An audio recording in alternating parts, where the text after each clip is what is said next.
नमस्कार भक्तों, आप सभी को वट सावित्री व्रत की हार्दिक शुभकामनाएं। स्वागत है आपका एक बार फिर 2025 में पढ़ने वाली वट सावित्री पूजा के बारे में संपूर्ण जानकारी देने जा रहे हैं।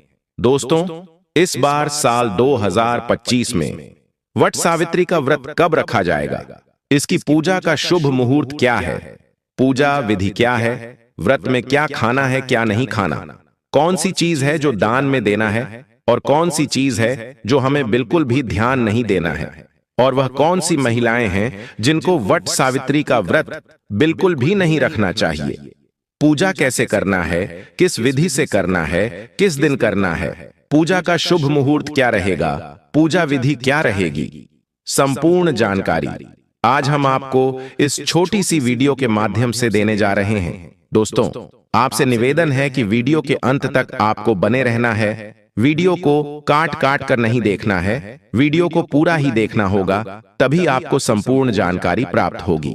दोस्तों, वट सावित्री व्रत के दिन चाहे कुछ करना या न करना, और यह एक काम जरूर से करना, अखंड लक्ष्मी और सौभाग्य की प्राप्ति होगी। दोस्तों, आज की वीडियो बहुत ही महत्वपूर्ण है, तो इस वीडियो को खास करके महिलाओं तक जरूर से शेयर कर दीजिएगा, क्योंकि सावित्री का व्रत शादीशुदा महिलाओं के लिए ही है। और हाँ, चैनल को सब्सक्राइब जरूर ही कर लीजिएगा ताकि आने वाली नई वीडियो के नोटिफिकेशन आपको प्राप्त होते रहे। आज हम आपको वर्ष 2025 में पढ़ने वाले वट सावित्री व्रत की संपूर्ण जानकारी देने जा रहे हैं। यह व्रत विशेष रूप से सुहागिन महिलाओं के लिए अत्यंत महत्वपूर्ण होता है, जिसे वे अपने पति की दीर्घायु, स्वास्थ्य और अखंड सौभाग्य की कामना के लिए करती हैं। इस वर्ष वट सावित्री व्रत सोमवार 26 मई 2025 को रखा जाएगा। इससे एक दिन पूर्व 25 मई को नहाय खाए की परंपरा निभाई जाएगी और व्रत का पारण 27 मई को किया जाएगा। अमावस्या तिथि का आरंभ 25 मई को संध्या 2:55 पर होगा और समापन 26 मई को अपराह्न 4:09 पर होगा। इस पावन व्रत में विशेष रूप से वट यानी बरगद के वृक्ष की पूजा की जाती है, जिसे देवी सावित्री का स्वरूप माना गया है। ऐसी मान्यता है कि इसी दिन देवी सावित्री ने अपने मृत पति सत्यवान को यमराज से वापस प्राप्त किया था। तभी से यह व्रत अखंड सौभाग्य और संतान प्राप्ति के लिए अत्यंत प्रभावशाली माना जाता है। यह व्रत मुख्यतः उत्तर भारत, बिहार, झारखंड, उत्तर प्रदेश, महाराष्ट्र और मध्य प्रदेश सहित विदेशों में रहने वाली भारतीय महिलाओं द्वारा भी श्रद्धापूर्वक किया जाता है। वट सावित्री व्रत की पूजा विधि को 2 चरणों में विभाजित किया जाता है। पहला नहाय खाए और दूसरा व्रत पूजन। नहाय खाए वाले दिन महिलाएं सूर्योदय से पहले उठकर स्नानादि कर शुद्ध सात्विक भोजन करती हैं। इस दिन प्याज, लहसुन, बैंगन, मसूर की दाल आदि तामसिक और अशुद्ध भोजन नहीं करना चाहिए। इस दिन महिलाएं अपने नाखून काटती हैं, बाल धोती हैं और हाथों में मेहंदी रचाती हैं। यदि परंपरा अनुसार आपके यहाँ व्रत में ठेकुआ चढ़ता है तो इस दिन उसे बनाकर रख लें। अगले दिन व्रत वाले दिन महिलाएं प्रातःकाल स्नान कर स्वच्छ लाल या पीले वस्त्र धारण करें। आदर्श रूप से विवाह के समय की साड़ी या नई साड़ी पहनना शुभ माना गया है। इस दिन 16 श्रृंगार करना अनिवार्य माना गया है, जिसमें सिंदूर, बिंदी, चूड़ियां, पायल, बिछुआ, मंगलसूत्र, मेहंदी, मांग टीका, महावर आदि शामिल होते हैं। विशेष रूप से मांग में गाढ़ा और लंबा सिंदूर भरना चाहिए, जिससे पति की आयु लंबी होती है और माता सावित्री प्रसन्न होती हैं। चूड़ियां यदि संभव हो तो नई होनी चाहिए और सफेद, काली या नीली चूड़ियां नहीं पहननी चाहिए। पूजा के लिए यदि आप वट वृक्ष के नीचे नहीं जा सकते तो आप एक दिन पहले ही उसकी टहनी लाकर रेत भरी टोकरी में स्थापित कर लें। साथ ही घर में ब्रह्मा सावित्री तथा सत्यवान सावित्री की मूर्तियों की स्थापना करें। सबसे पहले गौरी और गणेश जी की पूजा करें। गौरी माता की प्रतिमा हल्दी से और गणेश जी की प्रतिमा सुपारी में कलावा लपेट कर बनाई जा सकती है। पूजा स्थल पर एक खोजा अवश्य रखें जो लाल कपड़े में रखा हुआ हो। इसके बाद आप आटे और हल्दी से एप्पल, मिट्टी के दीपक जैसा आकार बना लें, जिसे वट वृक्ष पर चढ़ाया जाएगा। पूजा सामग्री में आम का विशेष महत्व होता है। इसी से जल अर्पण किया जाता है और आम फल भी चढ़ाया जाता है। अन्य मौसमी फल जैसे तरबूज, खरबूज आदि भी चढ़ाए जा सकते हैं। पंखा, चना, गुड़, धूप, दीपक, जल कलश, सिंदूर, श्रृंगार सामग्री, कच्चा दूध, मूली और बरगद का फल भी अर्पित करें। पूजा के समय वट वृक्ष की 108 बार परिक्रमा करने का विधान है। यदि 108 बार न हो सके तो 51, 21 या 11 बार भी कर सकते हैं। परिक्रमा करते समय हाथ में चना या कोई गणन योग्य सामग्री रखें ताकि आप गिनती न भूलें। इस समय कच्चा सूत या मौली का धागा लेकर वृक्ष की परिक्रमा करते हुए उसे लपेटें। ध्यान रखें, यदि धागा टूट जाए तो परिक्रमा बंद न करें, निरंतर जारी रखें। वट सावित्री व्रत के अंत में पति पूजन की परंपरा भी होती है। पूजन के बाद महिलाएं घर लौटकर सबसे पहले अपने पति के चरणों को जल से धोती हैं, फिर उन्हें पंखा झलती है, टीका लगाती हैं और कलावा बांधती हैं। इसके बाद उन्हें व्रत का भोग अर्पित कर भोजन कराती है। इस दिन नमक का सेवन नहीं करना चाहिए। व्रती स्वयं भी दिन में केवल मीठा भोजन कर सकती है और वह भी सूर्यास्त से पूर्व ही करना चाहिए। सूर्यास्त के बाद कुछ भी खाना वर्जित होता है। व्रत का पारण अगले दिन प्रातः उचित विधि से किया जाता है। मित्रों, पौराणिक कथाओं के अनुसार वट वृक्ष में ब्रह्मा, विष्णु व महेश तीनों देवताओं का वास होता है। वट वृक्ष के नीचे ही सावित्री ने अपने पति सत्यवान को जीवित किया था। इसीलिए इस दिन वट वृक्ष के नीचे बैठकर पूजन और व्रत कथा सुनने से सभी मनोकामनाएं पूरी होती हैं। और ज्येष्ठ अमावस्या के दिन वट वृक्ष की परिक्रमा करने पर ब्रह्मा, विष्णु और महेश सुहागिनों को सदा सौभाग्यवती रहने का वरदान देते हैं।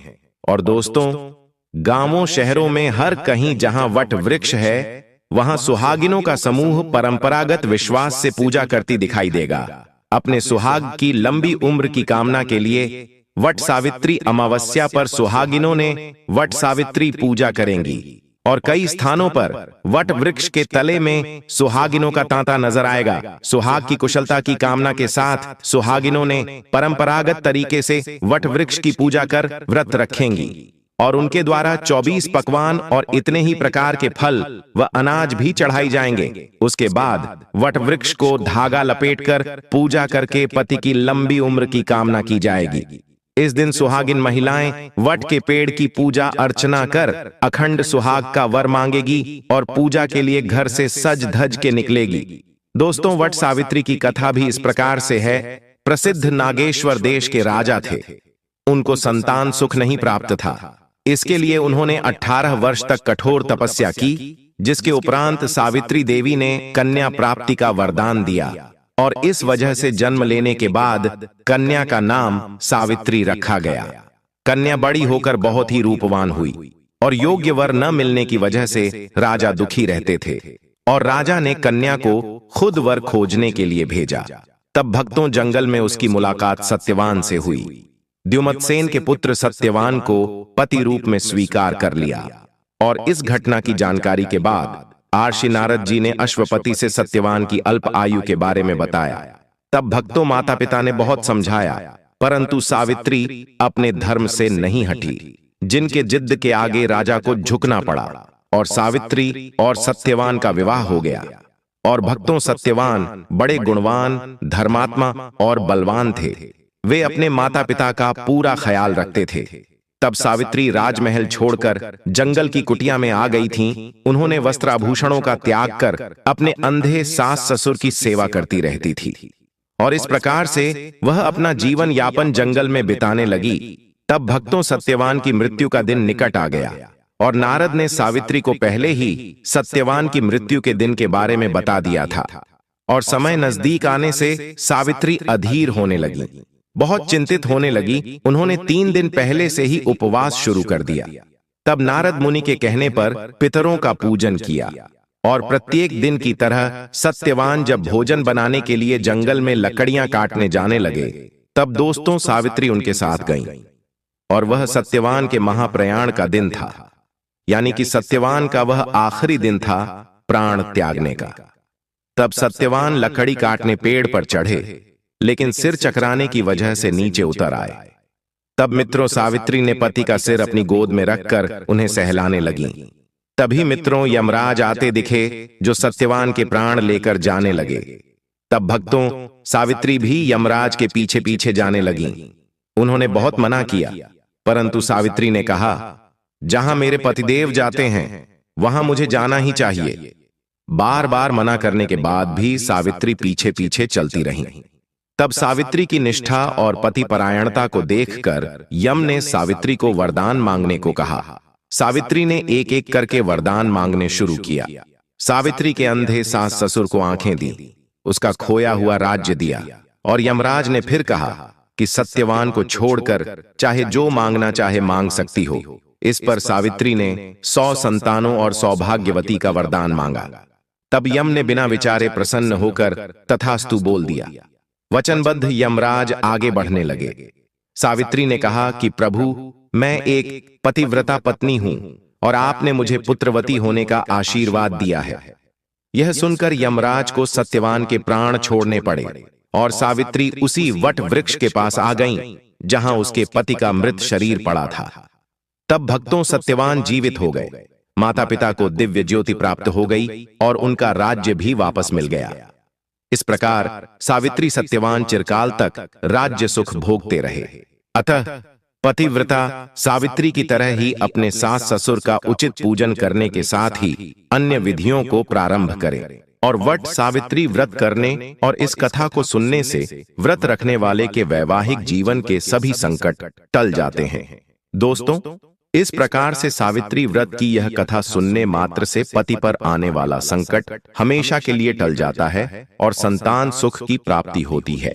मित्रों, वट सावित्री में हम उपाय भी बताएंगे, मुहूर्त भी बताएंगे और कौन सी ऐसी गलती है जिसे नहीं करना चाहिए, किस महिला को पूजा नहीं करना चाहिए तथा व्रत नहीं रखना चाहिए और पूजा करते समय कौन सी गलती नहीं करना चाहिए, सावित्री माता को क्या चढ़ाएं और क्या नहीं चढ़ाएं। जानिए सब कुछ इस वीडियो में। ये 3 चीजें सावित्री माता को कभी मत चढ़ाना, साथ ही साथ वट सावित्री व्रत में ऐसे कपड़े भूलकर भी मत पहनना, इससे पति की मृत्यु हो जाती है। और जानिए वट सावित्री पूजा का शुभ मुहूर्त। मित्रों, वीडियो में आगे बढ़ने से पहले एक बार सच्चे हृदय से कमेंट बॉक्स में जय मान सावित्री अवश्य लिखें और वीडियो को लाइक कर दें। मित्रों, वट सावित्री का व्रत हर सुहागन महिला बड़ी धूमधाम के साथ मनाती है। ऐसी मान्यता है कि इस व्रत को रखने से पति की आयु लंबी होती है तथा लंबी उम्र की प्राप्ति होती है। अखंड सौभाग्य और संतान सुख पाने की कामना के साथ महिलाएं इस व्रत को करती हैं। दोस्तों, हिंदू धर्म में वट सावित्री व्रत सुहागन महिलाओं के लिए महत्वपूर्ण व्रत माना जाता है।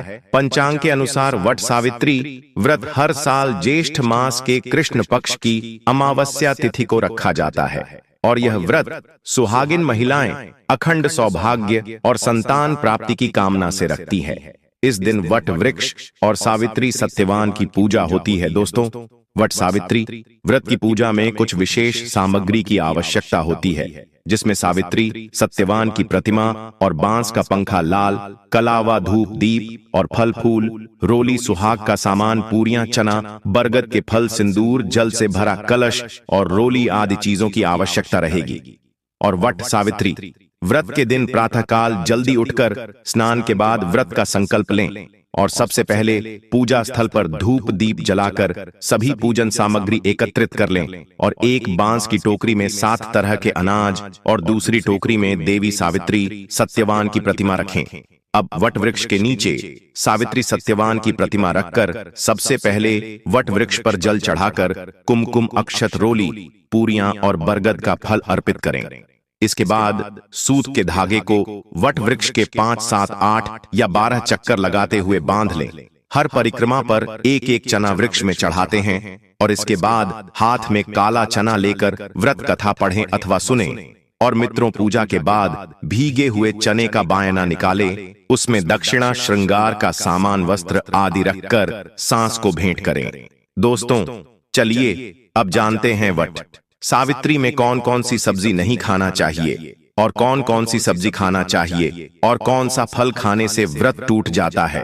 वट सावित्री में क्या खाएं और क्या नहीं खाएं और क्या पीना चाहिए और कौन सा फल खाना विशेष और शुभ कार्य माना गया है, आज हम आपको विस्तार से बताएंगे।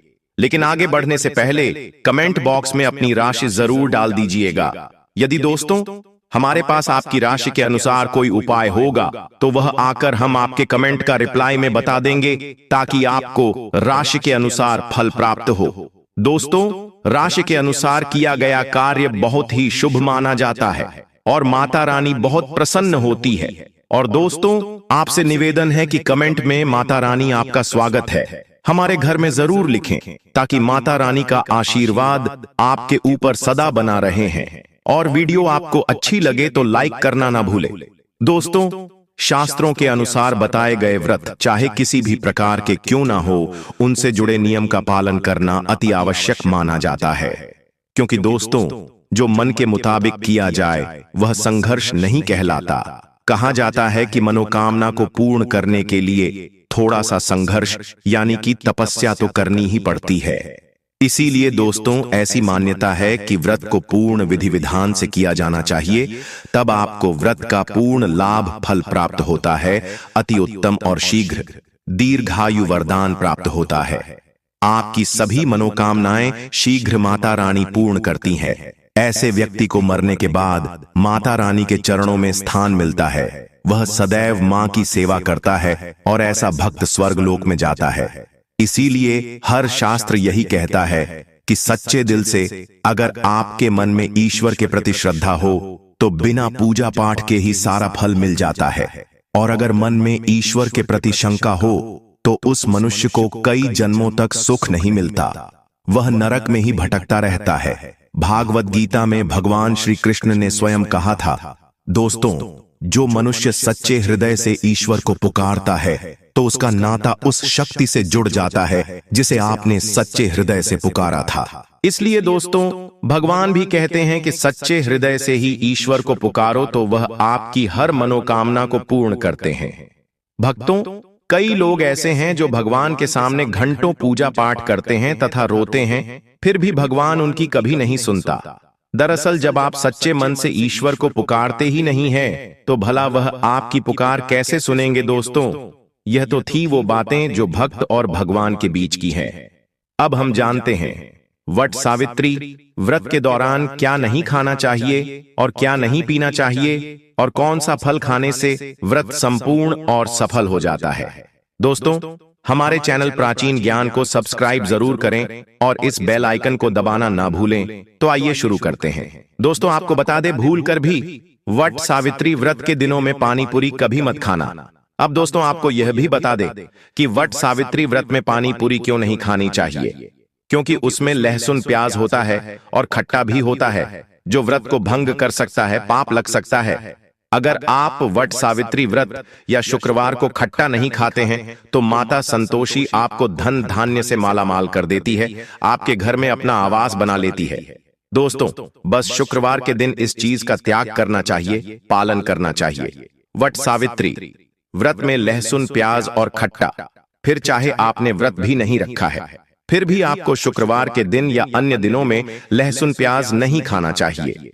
दोस्तों, वट सावित्री व्रत के दिन अगर आपने व्रत रखा है तो यह फल जरूर खाने चाहिए। दोस्तों, आपको बता दें कि शास्त्रों में बताया जाता है कि भगवान के भोग में सेब आदि जरूर अर्पित किया जाता है।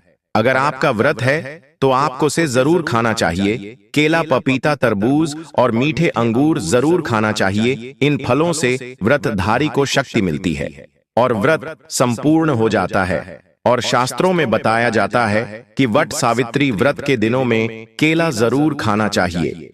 वट सावित्री व्रत के दिनों में केला का घर में प्रवेश होना बड़ा ही शुभ माना गया है। केला खाने से वट सावित्री व्रत का व्रत सफल हो जाता है, क्योंकि इसमें माता रानी और भगवान विष्णु का आशीर्वाद मिला हुआ होता है। वट सावित्री व्रत के दौरान से जो भी खाता है उसे दुखों का सामना नहीं करना पड़ता है। केला आपको जरूर खाना चाहिए। माता लक्ष्मी प्रसन्न होती हैं और आशीर्वाद देती है।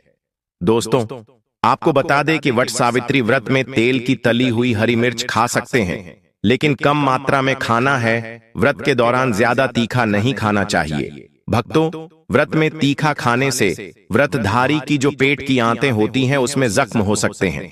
क्योंकि इस दौरान हम व्रत का पालन करते हैं तो हमारे पेट में कुछ नहीं होता है, इसीलिए हल्का खाना खाना सर्वोपरि है और उत्तम माना जाता है। व्रतधारी को रसीले आलू अवश्य खाना चाहिए, इससे हमारे शरीर में ऊर्जा की भरपूर जरूरत होती है, पूरी हो जाती है।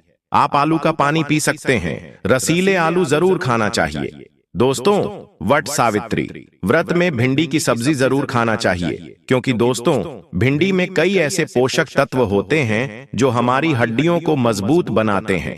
तथा वट सावित्री व्रत में बैंगन की सब्जी जरूर खाना चाहिए। लेकिन याद रहे, जब वट सावित्री व्रत में सोमवार पड़ जाए तो बैंगन की सब्जी मत खाना, पाप लगेगा। वट सावित्री व्रत में सब्जी में हरा धनिया जरूर डालना चाहिए। हरे धनिये से भी व्रतधारी को पोषक तत्व मिलते हैं। वट सावित्री व्रत में हरा धनिया अवश्य खाएं, इससे दोस्तों जो शुगर लेवल होगा वह कम हो जाएगा। और वट सावित्री व्रत में रिफाइंड का तेल और सरसों का तेल भूलकर भी व्रत के दौरान नहीं खाना चाहिए। मूंगफली का तेल और देसी घी और गोले का तेल खाना अच्छा माना जाता है। और दोस्तों, वट सावित्री व्रत में व्रतधारी को डिब्बा बंद लस्सी, डिब्बा बंद जूस नहीं पीना चाहिए। उसमें कई केमिकल मिले होते हैं जिसके कारण आपका व्रत टूट सकता है। जब भी आप फलों का जूस पिए तो याद रखें उसमें नमक डालें, नहीं तो व्रत टूट जाएगा। साथ ही साथ जूस में बर्फ भी नहीं डालना चाहिए। दोस्तों, आपको फलों का सादा जूस पीने से व्रत सफल होता है। दोस्तों, वट सावित्री व्रत के दौरान सिंघाड़े का आटा या कुत्तू का आटा खाने से पहले यह देख लें कि आटा पुराना नहीं होना चाहिए, क्योंकि दोस्तों पुराने आटे में कीड़े वगैरह पड़ जाते हैं जिसके कारण आपका व्रत टूट सकता है। क्योंकि यह छोटे छोटे कीड़े हमें दिखाई नहीं देते और आपके मुंह तक पहुंच आते हैं। ऐसा खाना मतलब कीड़े मकोड़ों का मांस खाने के बराबर माना गया है। दोस्तों, वट सावित्री व्रत के दौरान आप शाम के समय खाने में दही ले सकते हैं और आलू वगैरह खा सकते हैं। आलू के चिप्स खा सकते हैं, साबूदाने की टिकिया बनाकर खा सकते हैं और साबूदाने की खिचड़ी खा सकते हैं। आलू के पापड़ भी खा सकते हैं। दोस्तों, वट सावित्री व्रत के दौरान आप दूध पी सकते हैं जो आपको ताकत देगा। चाय वगैरह भी पी सकते हैं।